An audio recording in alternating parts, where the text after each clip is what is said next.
और सुनो, तुम्हारी ताकत नहीं है, तुम जहाँ निपटना चाहो निपट लो। कुरुक्षेत्र के मैदान में खड़े होकर कहा था, आई एम डिवाइड फ्लेम, अहम ब्रह्मास्मि, अर्थात मैं ही ब्रह्मा हूँ। उसमें एक मीडिया चैनल है आज तक, उसने खुलेआम चलाया था कि पीसीएस परीक्षा में चला यादव राज। 86 में से 56 ही पूर्ण प्रश्न वाजपेयी ने चलाया था जी। अभी बीच में एक विवाद हुआ था, गगन यादव को हमारे इस समाज के कुछ नकारे लोग टारगेट कर रहे थे। आज वही से उस समाज की लड़ाई लड़ने फिर जा रहा है। मैं फिर कहना चाहता हूं आपके माध्यम से कि समाज में जो आपके समाज के शेर हैं उन्हें ना मारो, नहीं तो इसी तरह से अपमानित किए जाओगे।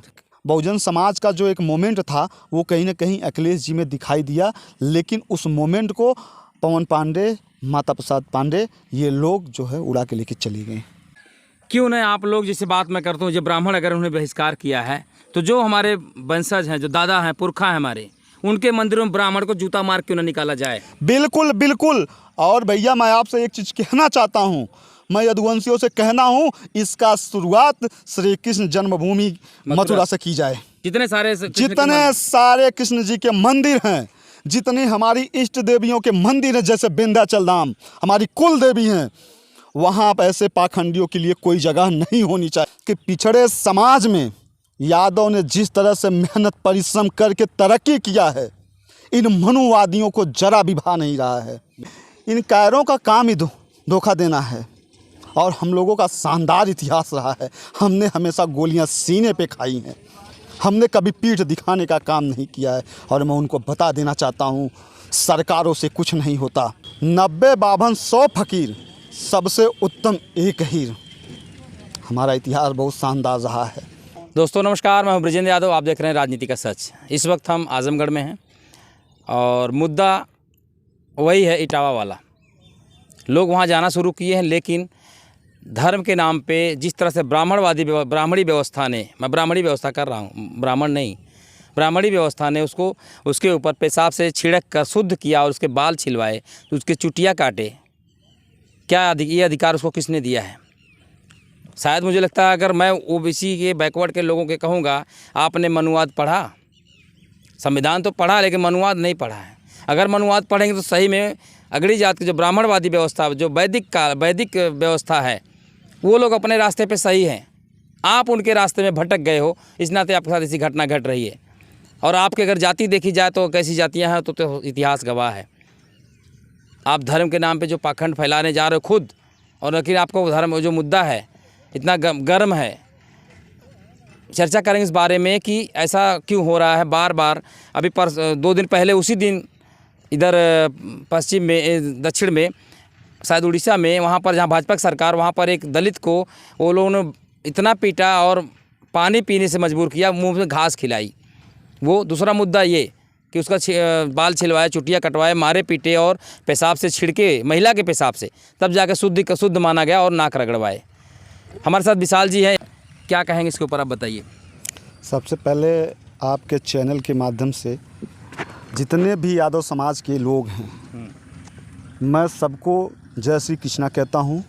और आप मीडिया बंधुओं को बहुत बहुत तहे दिल से धन्यवाद कि जो आत्मा, आज भारत की आत्मा जो मर रही है, उसको हमारे मीडिया बंधु जीवंत करने का काम कर रहे हैं। जिस महिला के मूत्र से यादव समाज के उस कथावाचक को शुद्ध करने का काम किया गया है, शायद उनको पता नहीं है। 90 बाभन 100 फकीर, सबसे उत्तम एक हीर। हमारा इतिहास बहुत शानदार रहा है। और जो अपमानित करने का काम किया गया है, मैं उनको बता देना चाहता हूँ, अगर धर्म के नाम पर तुम बात करोगे तो हमारे इष्ट देवता, हमारे कुल देवता श्री कृष्ण जी ने तुमको 2 लोग दान में दिया है। वो तो धोखे से लिए दान नहीं, धोखे, वो यहाँ भी धोखा, वहाँ भी धोखा। देखिए, इन कायरों का काम ही धोखा देना है, और हम लोगों का शानदार इतिहास रहा है। हमने हमेशा गोलियां सीने पे खाई हैं, हमने कभी पीठ दिखाने का काम नहीं किया है। और मैं उनको बता देना चाहता हूँ, सरकारों से कुछ नहीं होता। यादव समाज आज भी मजबूत है, कल भी मजबूत था, और आने वाले समय में भी अपनी लड़ाई लड़ने के लिए मजबूत है। किसी भी एंगल से, रही बात धर्म की, रही बात पाखंड की, मैं नहीं मानता पाखंडवाद में मेरा 1% भी विश्वास नहीं है। मैं पूछता हूँ, भागवत कथा किसकी है? भागवत कथा यदुवंशियों की है। अगर कोई उसको यदुवंशी कह रहा है तो तुमको दिक्कतें कहाँ आ रही हैं? क्योंकि धर्म के नाम पे जो तुमने गोरख धंधा खोल रखा है, तुमको लग रहा है कि यादव पिछड़े। मैं आपसे बताना चाहता हूँ भैया कि पिछड़े समाज में यादव ने जिस तरह से मेहनत परिश्रम करके तरक्की किया है, इन मनुवादियों को जरा भी भा नहीं रहा है। बिल्कुल सही बात है। मैं कहता हूँ एक आरोप लगता था कि समाजवादी पार्टी की सरकार थी, आज मेरी सरकार है। आप भाजपा के हैं? मैं भाजपा का हूँ, लेकिन मैं पूछना चाहता हूँ उन मनुवादियों से कि जब समाजवादी पार्टी की सरकार थी, उसमें एक मीडिया चैनल है आज तक, उसने खुलेआम चलाया था कि पीसीएस परीक्षा में चला यादव राज। 86 में से 56 ही पूर्ण प्रश्न वाजपेयी ने चलाया था जी। मैं पूछना चाहता हूं कि तुम्हारी भारतीय जनता पार्टी की सरकार में 38 यादव आईएएस होकर आए हैं, इसका जवाब क्या है तुम्हारे पास? तुम हमारी हाथ की लकीरों को नहीं मिटा दोगे, तुम हमारे परिश्रम को नहीं दबा दोगे, हमारे संघर्ष को नहीं दबा दोगे। मनुवादियों, क्या करेंगे? अगला स्टेप क्या रहेगा आप? अगला स्टेप, हम तो अभी अस्वस्थ हैं, आप देख ही रहे हैं, लेकिन आपसे रहा नहीं गया। बिल्कुल नहीं। मैं अगर रेंगता रहूँगा, मैं ज़मीन पर रेंगता रहूँगा, मेरी स्थिति ये रही रहेगी कि मैं बैठ पाऊँ। मैं रेंगता हुए अपनी समाज की लड़ाई लड़ने का काम करूँगा। कल मेरा शेर जा रहा है गगन यादव, मेरा पूरा समर्थन, मेरे पूरी आस्था मेरे भाई के साथ है, और आने वाले कुछ एक दिनों में थोड़ा सा मुझे स्वस्थ हो जाऊं, मैं भी जाने का काम करूंगा। क्यों नहीं? आप लोग जैसे बात मैं करता हूँ, जब ब्राह्मण अगर उन्हें बहिष्कार किया है, तो जो हमारे वंशज हैं, जो दादा हैं, पुरखा हैं हमारे, उनके मंदिरों में ब्राह्मण को जूता मार क्यों न निकाला जाए? बिल्कुल बिल्कुल। और भैया मैं आपसे एक चीज़ कहना चाहता हूँ, मैं यदुवंशियों से कहना हूँ, इसका शुरुआत श्री कृष्ण जन्मभूमि मथुरा से की जाए। जितने सारे कृष्ण जी के मंदिर हैं, जितनी हमारी इष्ट देवियों के मंदिर हैं, जैसे विंध्याचल धाम हमारी कुल देवी हैं, वहाँ पर ऐसे पाखंडियों के लिए कोई जगह नहीं होनी चाहिए। और रही बात कि तुम हमको धमकी दे रहे हो, हमको डरवा रहे हो सरकारी, मैं आपको एक बहुत छोटी सी कहानी बताना चाहता हूँ। एक छोटा सा मामला था, उसमें एक ब्राह्मण था उमा शंकर पांडे नाम का, वो मामला मेरा मुस्लिम से था। उसने मुझे फ़ोन किया, उसने कहा कि यादव जी आपको समझ में नहीं आ रहा है कि भारतीय जनता पार्टी की सरकार है और आप इस तरह से बोल रहे हैं।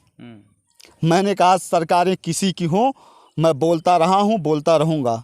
और सुनो, तुम्हारी ताकत नहीं है, तुम जहाँ निपटना चाहो निपट लो। उसने मुझे एक चीज़, वहाँ मैंने उसकी जो है उसकी बातों को कोट किया कि तुम यादव हो। मैं पूछना चाहता हूँ यादव समाज के जो भारतीय जनता पार्टी में उच्च पदों पर बैठे हुए हैं, गिरीश चंद्र यादव, मोहन यादव, सुभाष यदुवंश, मैं पूछना चाहता हूँ, क्या आप लोगों की आत्मा मर चुकी है? क्या आपका ज़मीर मर चुका है? पद की लालच में आप अपने समाज के स्वाभिमान को बेच देंगे? विजेंद्र भैया, मैं आपसे आज कहूँगा, यादव समाज इस मामले में पीछे, जिस तरह से बौद्ध धर्म गया में बौद्धों ने अपने मंदिर को, अपने मस्जिद को, मंदिर को बचाने के लिए धरना दे रहे हैं, क्या यादव समाज ये काम करेगा? देखिए, बिल्कुल करेगा भैया, बिल्कुल करेगा।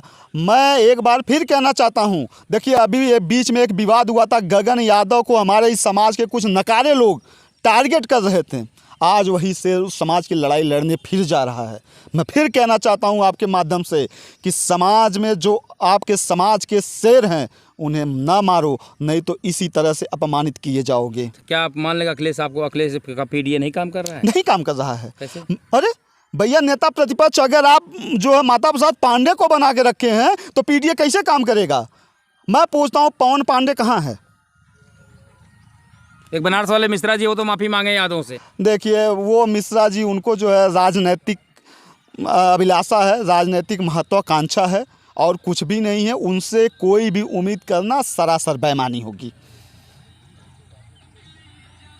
तो क्या माता प्रसाद पांडे, उन्होंने अभी तक कुछ बयान दिया? कोई बयान नहीं आया है। क्यों नहीं आया? अखिलेश खुद कूद पड़े हैं बचाने के लिए। वो अपने अध्यक्ष को उतारते, न कार्य कर पाते तो फिर आते आंदोलन में। मैं कहता हूँ भैया, अखिलेश भैया क्यों नहीं समझ पा रहे हैं? देखिए, मैं भारतीय जनता लालू यादव को आपने जाना? मैं बताऊं एक बात, लालू यादव मंचों से यादवों को गाली देते थे माँ बहन की नहीं, संवैधानिक तौर पे, ताकि यादव जाग जाए। उत्तर प्रदेश में अखिलेश यादव ने कभी ऐसी भाषा का उपयोग नहीं किया कि इनको कैसे जगाया जाए यादवों को। क्या कहेंगे? अच्छा, ये यादव उनका गुलाम है। बताइए यादव अगर जाग गया तो उनका कोर वोट हट जाएगा, उनको ये पता है। 3 तारीख को अखिलेश जी यहाँ अपने आवास का उद्घाटन कर रहे हैं आजमगढ़ में आके, पता है? मैं बहुत बहुत बधाई देता हूँ उनको, लेकिन इसके साथ साथ एक चीज़ भी कहना चाहूँगा, उनको आजमगढ़ आने के बजाय उस भागवत कथा के जो कथावाचक थे उनके घर जाना चाहिए था। इससे उसके परिवार को और हमारे समाज को मजबूती मिलती। पैसा तो दिए उन्होंने, सम्मान दिया, पैसा दिया। मैं कहता हूँ भैया, पैसा से आप सम्मान को तोड़ लेंगे, कोई सवाल ही नहीं है। इसका मतलब वो पैसा दे करके समाज को गुलाम बनाने का काम कर रहे हैं। वही तो हमने कहा, अखिलेश यादव का आजमगढ़ में जो आवास बन रहा है वो उद्घाटन करेंगे 3 तारीख को। लोग जा भी रहे हैं, बड़ा सा कम से कम 15-20 एक बीघे का ज़मीन है वो।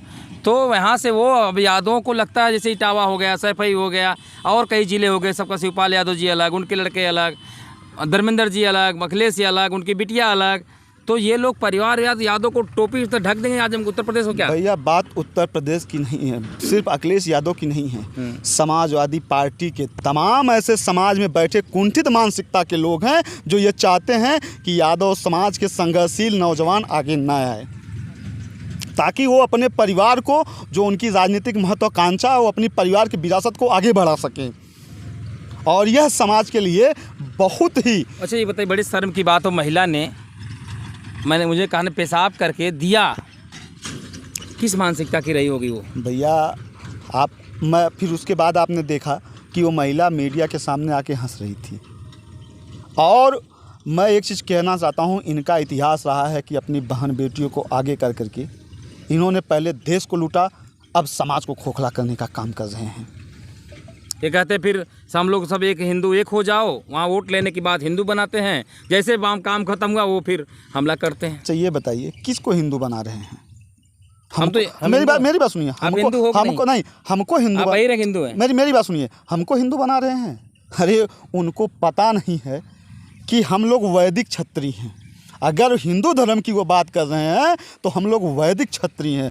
और श्री कृष्ण ने अकेले ऐसे भगवान रहे हैं जिन्होंने कुरुक्षेत्र के मैदान में खड़े होकर कहा था, आई एम डिवाइड फ्लेम, अहम ब्रह्मास्मि, अर्थात मैं ही ब्रह्मा हूँ। उसके बाद सारे वाक्यांश खत्म हो जाते हैं।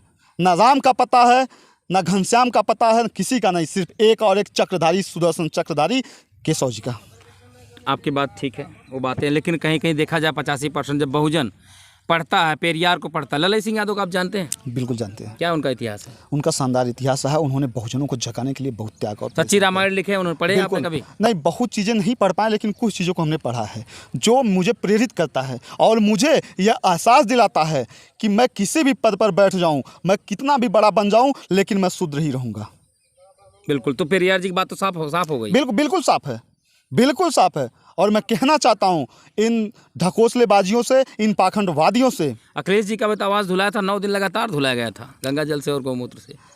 तो अखिलेश तब बोले कि मुझे याद है मैं बैकवर्ड हूँ। कहाँ अभी उनको याद आया? कितना बड़ा मंदिर उन्होंने सैफई में बनवा दिया, कितना बड़ा मंदिर उन्होंने सैफई में बनवा दिया, आप बताइए। वो विष्णु का, आप बताइए। मैं कहता हूँ क्यों आप पीडीए को ठगने का काम कर रहे हैं? पीडीए को आप क्यों ठगने का काम?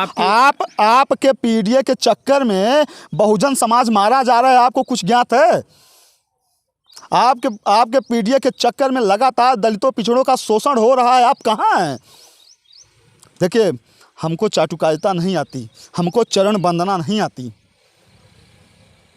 और ना मैं कर पाऊंगा। तो 85% में बहन जी भी तो हैं, बहुत सारे पार्टी के लोग काम कर रहे हैं। देखिए, ओम प्रकाश राजभर उनकी तरफ पड़े हैं। मेरी बात सुनिए, उन्होंने निंदा तो किया लेकिन बात खुलकर नहीं बोले। बहन जी तो अपना ज़मीर कब का बेच चुकी हैं।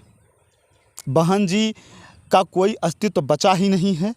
रही बात बहुजन समाज की, एक बहुजन समाज का जो एक मोमेंट था वो कहीं ना कहीं अखिलेश जी में दिखाई दिया, लेकिन उस मोमेंट को पवन पांडे, माता प्रसाद पांडे, ये लोग जो है उड़ा के लेके चले गए।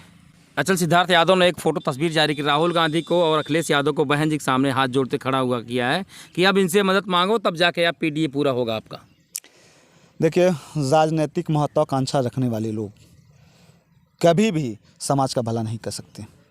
तो सामाजिक लड़ाई आगे लड़नी चाहिए। बिल्कुल लड़नी चाहिए। कैसे लड़ेंगे? मैं कहता हूँ भैया, आप उठा के आज से नहीं, आज से उठा के देख लीजिए, जो सामाजिक जो है लड़ाइयाँ राजनीतिक पार्टियों के भेंट चढ़ी हैं, कभी उस सामाजिक लड़ाई को सफलता नहीं मिली है, कभी नहीं मिली है।